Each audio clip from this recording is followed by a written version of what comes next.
بسم اللہ الرحمن الرحیم۔ سنیں جوانان عزیز، آپ سے خطاب ہے۔ بزرگوں سے ہم کیا خطاب کریں گے؟ بزرگوں کی تو نصیحتوں کے ہم خود مستحق ہیں، لیکن جو ہمارے ساتھی ہیں، جوان ہیں، نوجوان ہیں، بچے ہیں، وہ توجہ سے سنیں۔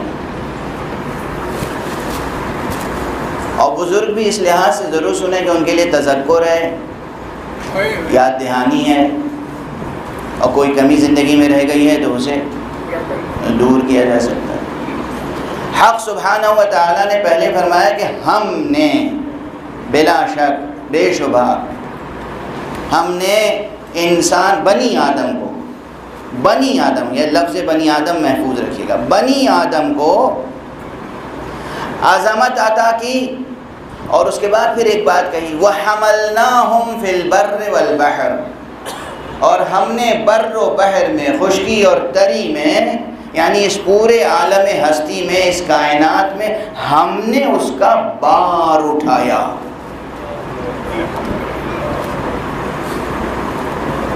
وَحَمَلْنَاهُمْ فِي الْبَرِّ وَالْبَحْرِ، ہم نے اس کا بار اٹھایا۔ اس منطوق میں جو مفہوم پوشیدہ ہے وہ کیا ہے معلوم ہے؟ وقت نہیں ہے کہ میں وضاحت کروں، ایک جملہ کہہ رہا ہوں، آپ کی ذہانتوں کے سپرد کر رہا ہوں۔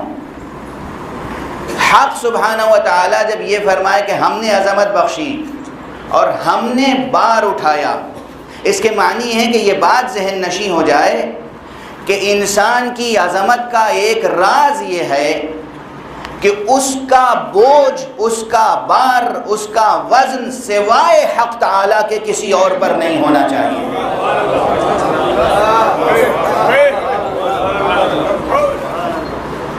توجہ ہے؟ اگر اتنی ہی سی بات یاد رہ جائے تو بہت بڑی بات ہے۔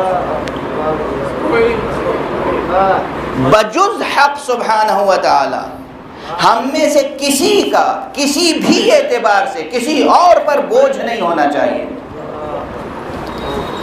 اب یہاں سے بہت سے مسائل، اقتصادی اور معاشرتی اور سماجی مسائل، ہماری جوائنٹ فیملیز، ہمارا طرز زندگی، ہمارا طرز معاشرت، بیٹوں کا بوجھ ماں باپ پر کب تک رہتا ہے اور کس کس طرح سے رہتا ہے، ماں باپ کا بوجھ وہ اولاد پہ رہتا ہے، بھائی کا بھائی پہ رہتا ہے، دوست کا دوست پہ رہتا ہے۔ بہت سی جگہوں پہ خوش اسلوبی کے ساتھ رشتے نبھتے چلے جاتے ہیں، لیکن اکثر یہ ہوتا ہے کہ رشتے ٹوٹتے ہیں، اور جب وزن زیادہ پڑنے لگتا ہے تو چولیں ٹوٹ جاتی ہیں۔ حق سبحانہ و تعالیٰ فرما رہا ہے ہم نے بنی آدم کو عظمت بخشی اور بر و بحر میں ہم نے اس کا بار اٹھایا۔ یعنی دیکھو، یاد رکھنا، تمہاری عظمت کا راز یہ ہے کہ تمہارا وزن ہمارے اوپر ہونا چاہیے، ہمارے علاوہ کسی پہ وزن ڈالو گے تو عظمت ختم ہو جائے گی، تم پھر صاحب عظمت نہیں رہ جاؤ گے، ذلیل ہو جاؤ گے، رسوا ہو جاؤ گے۔ وہ عزت، وہ عظمت، وہ بزرگی، وہ بزرگواری قائم نہیں رہے گی۔ اسے گرہ میں باندھ لیجئے، عملی بات ہے، یہ فلسفیانہ و فکری بات بھی ہے اور عملی بات بھی ہے۔ کسی ایک کا بوجھ کسی بھی اعتبار سے، اور میں یہ جملہ عرض کرتا ہوں، ہمیں اتنا متوکل بحق ہونا چاہیے، خدا پہ بھروسہ ہونا چاہیے، اور بجز خدا کسی پر ہمارا کسی اعتبار سے وزن اور بوجھ نہیں ہونا چاہیے، یہاں تک کہ اگر ہمارے ہاتھ سے رومال بھی گر جائے تو اس کو اٹھانے کے لیے کسی اور کا سہارا نہ لیں۔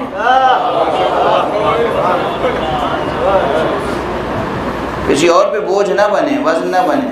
جو ہمارے معاشرے کا بیٹا ہے، بچہ ہے، بھتیجا ہے، عزیز ہے، خرد ہے، تو پھر کیا ہوتا ہے؟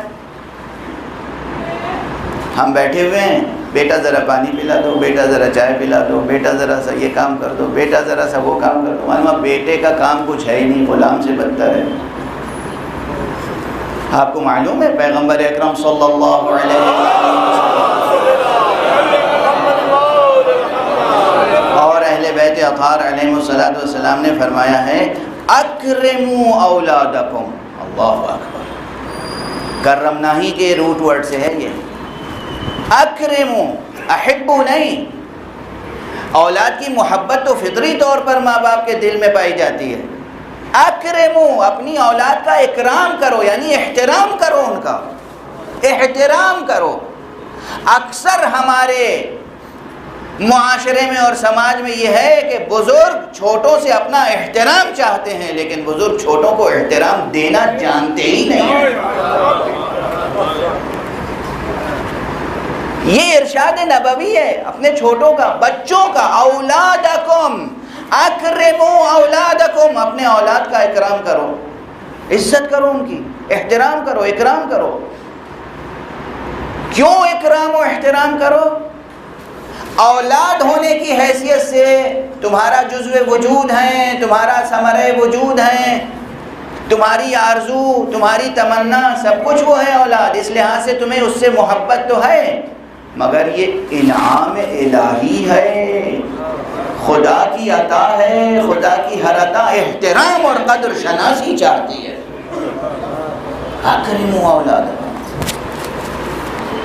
یوں ہی درمیان میں آ گئی بات، خالی مثالیں بھی دیتا چلوں تو دامن وقت میں گنجائش نہیں ہوگی، اذان ظہر قریب آتی جا رہی۔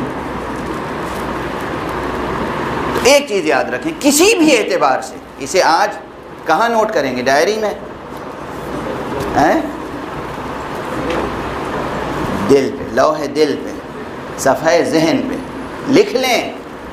آپ کو اپنے دونوں پیروں پر کھڑا ہونا ہے، ان دونوں پیروں کا بوجھ اور وزن اٹھانے کے لیے یہ زمین اللہ نے خلق کی ہے، آپ کے اوپر سایہ فگن رہنے کے لیے اللہ نے آسمان خلق فرمایا ہے، آپ کی زندگی کو روشنی عطا کرنے کے لیے دن میں سورج اور شام کو چاند کو مسخر کر دیا ہے، سانس لینے کے لیے اللہ نے ہوا میں، فضا میں آپ کے لیے سانس کا انتظام کر دیا ہے، جینے کے لیے پانی کی نہریں سبیل کر دی ہیں، اور ہر اعتبار سے پوری کائنات کو مسخر کر دیا ہے آپ کے لیے۔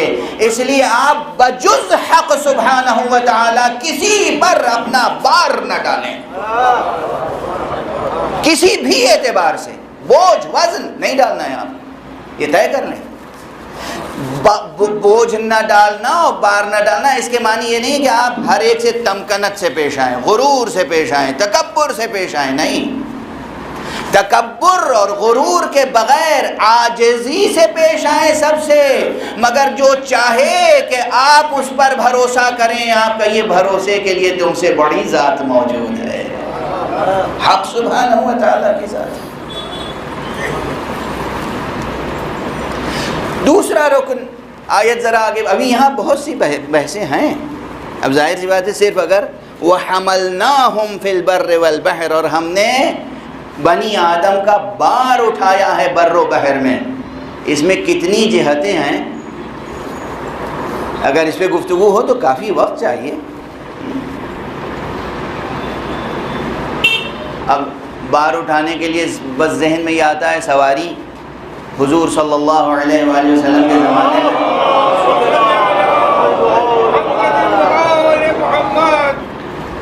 لوگ گھوڑوں پہ، خچروں پہ اور اونٹوں پہ سفر کرتے تھے، تو حضرت کی سیرت میں یہ ہے کہ جب آپ گھوڑے پہ سوار ہوتے تھے یا کسی بھی سواری پہ تو یہ آیت کریمہ تلاوت فرماتے تھے، سبحان الذی سخر لنا ھذا وما كنا له مقرنین وَإِنَّا إِلَىٰ رَبِّنَا لَمُنْقَلِبُونَ۔ اس کے بعد یہ دعائیہ فقرہ بھی ارشاد فرماتے تھے، وَالْحَمْدُ لِلَّهِ عَلَىٰ كُلِّ نِعْمَةٍ وَأَسْتَغْفِرُهُ مِنْ كُلِّ ذَنْبٍ وَأَتُوبُ إِلَيْهِ۔ یہ آیت صدر دعا میں آیت ہے اور ذیل میں حضرت کی دعائیہ تعبیر ہے، اور اس میں یہ ہے کہ پاک و پاکیزہ و منزہ ہے وہ پروردگار، وہ معبود جس نے اس سواری کو ہمارے لیے مسخر کیا۔ یہی گھوڑا بدک جائے تو اپنے راکب کو یہ مرکب قبر تک پہنچا سکتا ہے، یہ حق سبحانہ و تعالیٰ نے اسے مسخر کیا، اور جس نے اس حیوان کو مسخر کیا ہے اسی نے 21ویں صدی کے لوہے اور فولاد کو مسخر کیا ہے۔ آپ سمجھتے ہیں سائنسدانوں نے مسخر کیا ہے، یہ ایک الگ بحث ہے، مجھے احساس ہے کہ ایک یونیورسٹی کی فضا میں گفتگو ہو رہی ہے، یونیورسٹی کے احاطے میں گفتگو ہو رہی ہے گویا. یہ ہوائی جہاز ظاہر ہے اور یہ تمام صنعتیں جو آپ کا بار اٹھاتی ہیں، آپ کا وزن اٹھاتی ہیں اور لے کے پرواز کرتی ہیں اور یہاں سے وہاں جاتی ہیں، کس نے مسخر کیا ہے آپ کے لیے؟ اس پوری کائنات کو مسخر کرنے والا پروردگار ہے، اس کے علاوہ کوئی اور نہیں ہے. وہ فرما رہا ہے وَحَمَلْنَاهُمْ فِي الْبَرِّ وَالْبَحْرِ.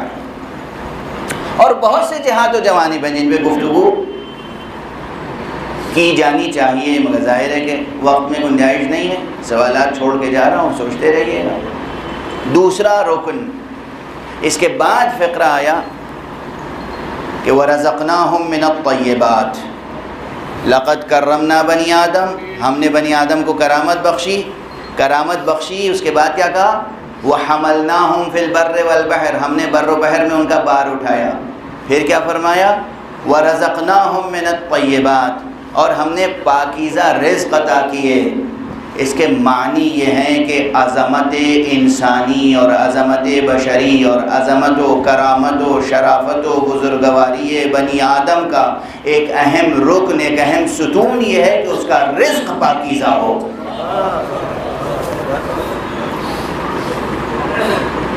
بلکہ یہاں یعنی اب وہی کہتا ہوں کہ اگر ادبی ذوق ہو اور لہجہ قرآن کی سے شناسائی ہو تو دیکھیے کہیں پر حکم دیا گیا ہے کہ تم پاکیزہ رزق کھاؤ. یہاں حکم نہیں دیا گیا ہے، یہاں کہا کہ وَرَزَقْنَاهُمْ. ہم نے انہیں دے دیا ہے رزق، پاکیزہ رزق عطا کر دیے ہیں. اس کے معنی صرف یہ دست ادب جوڑ کے عرض کر رہا ہوں، اس پہ غور کیجئے گا کہ حق سبحانہ و تعالی نے آپ میں سے ہر ایک کا پاکیزہ رزق مہیا فرما دیا ہے. آپ کی کرامت و عظمت کی ضمانت صرف اس بات میں ہے کہ اپنے پاک و پاکیزہ رزق کو آلودہ ہونے سے بچا لیجیے.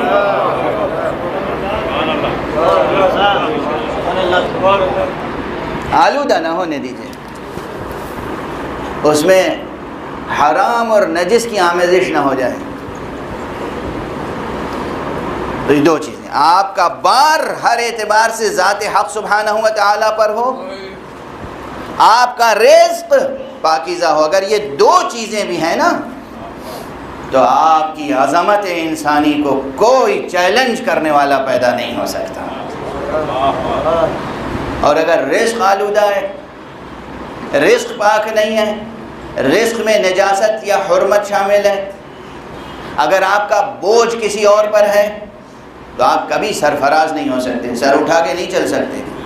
دونوں جہان میں نہ یہاں نہ وہاں حق سبحانہ و تعالیٰ سوال کرے گا میں نے تجھے اپنی ذات پر بھروسہ کرنے کے لیے کہا تھا، تو نے مجھے چھوڑ کر دوسروں پر کیوں بھروسہ کیا؟ خود جو اپنے آپ کو ذلیل کرے اسے حق نہیں ہے کہ حق سبحانہ و تعالیٰ سے عزت کا طلبگار ہو. حدیث قدسی کا مضمون ہے جس میں کہا گیا ہے حق سبحانہ و تعالیٰ نے فرمایا کہ ہم نے اپنے مومن بندوں کو ہر حق عطا کیا ہے مگر کسی کے سامنے ذلیل ہونے کا حق عطا نہیں کیا ہے. تمہیں ہر کام کرنے کا اختیار ہے، اذن ہے، حق ہے، مگر دوسرے کے سامنے ذلیل ہو یہ حق تمہیں ہم نے نہیں دیا. وہ عزیز ہے اور چاہتا ہے کہ اس کا ہر بندہ عزیز رہے. اتفاق سے تو یہاں ایک عزیز زیدی صاحب ہیں جو عزیز جہان ہیں. اردو زبان میں عزیز کا کلمہ بھی عجیب و غریب ہو گیا ہے. اپنے چھوٹوں کو کہتے ہیں عزیزم اور بڑے کے لیے لفظ عزیز نہیں استعمال کرتے. جیسے میں نے ابھی مجھ سے بڑے ہیں، عمر میں بڑے ہیں، ہر اعتبار سے بڑے ہیں، مولانا جابر جورازی صاحب قبلہ کے لیے میں نے کہا کہ برادر عزیز القدر. بہت سے لوگوں نے سوچا ہوگا کہ یہ اپنے کو کیا ان سے بڑا سمجھتے ہیں، عزیز القدر کہہ رہے ہیں. عزیز صرف چھوٹے کے لیے نہیں کہتے، عزیز اسے کہتے ہیں کہ جو نفیس ہو، قیمتی ہو، گوہر ہو اور آپ کو دل سے پیارا ہو، اس کا اقتدار آپ کے دل پر قائم ہو. عزیز کہتے ہیں صاحب اقتدار ہو. عزیز مقتدر یعنی وہ جو صاحب اقتدار. جناب یوسف عزیز مصر تھے، کیوں؟ جب انہیں مصر پہ اقتدار حاصل ہوا تو وہ عزیز مصر کہلائے۔ بہرحال یہ عربی سے اردو تک کے فاصلے ہیں کہ عربی کے کلمات اردو میں آ کے بہت سی معنویتوں کو کھو دیتے ہیں۔ دو چیزیں یاد رکھیے گا، آپ کا بوجھ، آپ کا وزن، آپ کا بار سوائے ذات حق کے کسی اور پر نہ ہو۔ دوسری چیز، آپ کا رزق پاکیزہ ہو، آلودہ ہو۔ اور رزق سے مراد صرف یہ لقمہ نان گندم نہیں ہے، رزق یعنی جو بھی آپ کی زندگی کے وسائل ہوں، اس میں کہیں کوئی دخل، کہیں کوئی غرر، کہیں کوئی دھوکہ، فریب، جعل سازی نہیں ہونی چاہیے، ورنہ دلی میں گفتگو ہو رہی ہے، آپ کے سامنے کیا مثال دینے کی ضرورت ہے؟ اگر آپ کے کاموں میں کہیں بھی جعل سازی ہوئی تو چاہے آپ وزیر قانون بن جائیں مگر قانون کے شکنجے میں آ جائیں گے۔